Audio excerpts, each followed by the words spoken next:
नायब सैनिक और भाई किशनलाल मिड्डा की इच्छाएं पूरी होंगी, पूरी होंगी, पूरी पूरी होंगी। आज अपने सैनिक धर्मशाला में हमारे मंच बैठे हुए हमारे मेहनत कर रहे हमारे प्रधान जी सैनिक समाज के श्री सतवीर सिंह जी, श्री बलवंत जी भार्गव जी, श्री ओम प्रकाश जी, श्री त्रिवेणी जी प्रधान महासभा, पवन हलवाई जी, श्रवण जी, कल्लू जी, अंकित भार्गव जी, श्री ओम जी, आयुष जी, पंकज जी, गौतम जी और हमारे बहुत सफल संचालक करते हैं भाई राममोहन सैनी जी, हमारे देवेंद्र बत्रा जी, हमारे मंडल अध्यक्ष भाई एलावत जी, नारायण जी, सभी हमारे सम्मानित कार्यकर्ता भाइयों, मेरे भाइयों, माताएं, आप सबको ये लगता हो अपने यहाँ विधानसभा में 2 लाख वोट है और मैं जहाँ से आया हूँ मेरे 4 लाख वोट है। मैं यूपी से आया हूँ, आप सबके आशीर्वाद से 3 बार से विधायक अपनी सरकार में मिनिस्टर रहा। मेरे मन में कोई तो ये भाव है कि मैं हरियाणा में आया हूँ तो हरियाणा में अपना मन में मेरे मन में उल्लास और उमंग एक तलब है कि मैं यहाँ के चुनाव को कैसे मैं अपना पूरा समर्पण कर दूँ, क्योंकि आप सबको मालूम है मोदी जी दोबारा प्रधानमंत्री बने हैं और दोबारा प्रधानमंत्री बने हैं। पहले से कुछ सीटें कम आई, जब पहले से कुछ सीटें कम आई क्यों?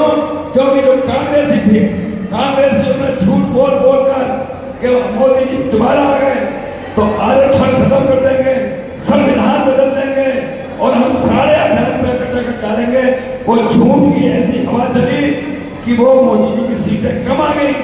जब मेरी माताएं बहनों सीटें कम आई तो हमारे देश के चारों तरफ जो दुश्मन है वो दुश्मन सक्रिय हो गए और आप सबको मालूम है आतंकवादी घटनाएं बढ़ने लगी। तो मैं ये कहने आया हूँ, जिस मोदी जी की वजह से हमारे भारत का डंका पूरे विश्व में बजता था और आज ऐसा लग रहा है कि हमारा डंका, हमारे पास मोदी जी का मनोबल टूट रहा है।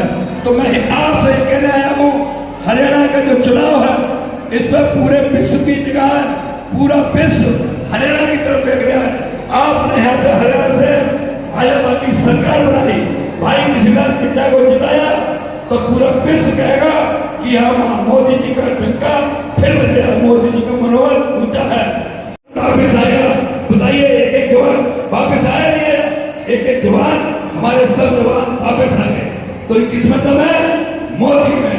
तो ऐसे मोदी का मनोबल के देते क्या बोला? मैं कह सकता हूँ हमारे मोदी जी ने जो कहते हो न इस देश को झुकने दूंगा, न इस देश को झुकने दूंगा, न इस देश को थकने दूंगा, न इस देश को टूटने दूंगा, जो देश के लिए सर्वस्व न्यौछावर।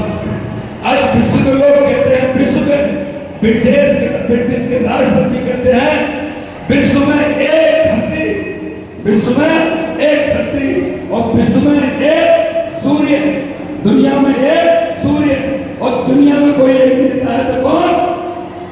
मोदी।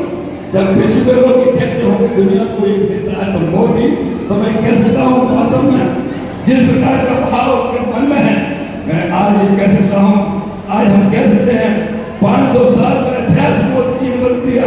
बाबर का सेनापति वीर बाकी जिसने राष्ट्र की धरोहर गुरु राम का मंदिर ध्वस्त किया, मंदिर ही ध्वस्त नहीं, वो बहुलक अत्याचार किए थे कि वहां पर किस प्रकार से तहस किया था।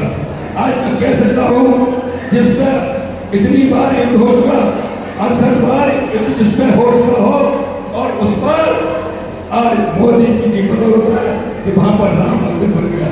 तो मेरे भाइयों, मैं आपसे अपनी ये बात अपील करने आया हूँ, ये अपील करने इसलिए आया हूँ कि इस समय हरियाणा का पूरा हरियाणा के चुनाव में विश्व की निगाह और ऐसी निगाह है चूंकि हरियाणा की धरती छत्रानी धरती है, हरियाणा की धरती शक्तिवान धरती है और यहाँ की जो पहचान है हरियाणा की बरसाती, हरियाणा की दमदार धरती, हरियाणा की मजबूत लोग, तो हरियाणा हो रही है, देश के ऊपर हमारे हरियाणा के लोग सबसे आगे आते हैं।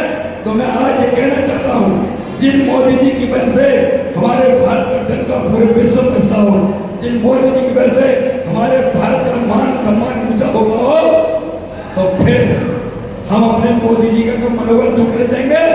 बताइए भाइयों, मोदी जी का मनोबल नहीं टूटने देंगे।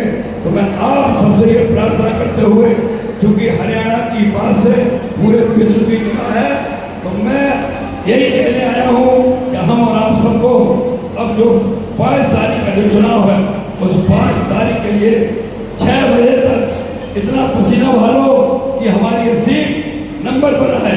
और मेरे भाइयों, मेरी बहनें, माताएं, बहनें, योगी जी का तो नाम सुना है आपने? अरे योगी जी को जानते हो? योगी जी को, योगी जी ने कहा है, जाओ महेश, जाओ महेश, हरियाणा जाओ और जीत की सीट जिता कर आओ। तो मैं, मेरी ये प्रार्थना है, जीत की सीट हमारी बहुत अच्छे वोटों से जीते। इसी शुभकामनाओं के साथ आप सबको बहुत बहुत धन्यवाद। जय हिंद, भारत माता की जय, और आप सबकी जय।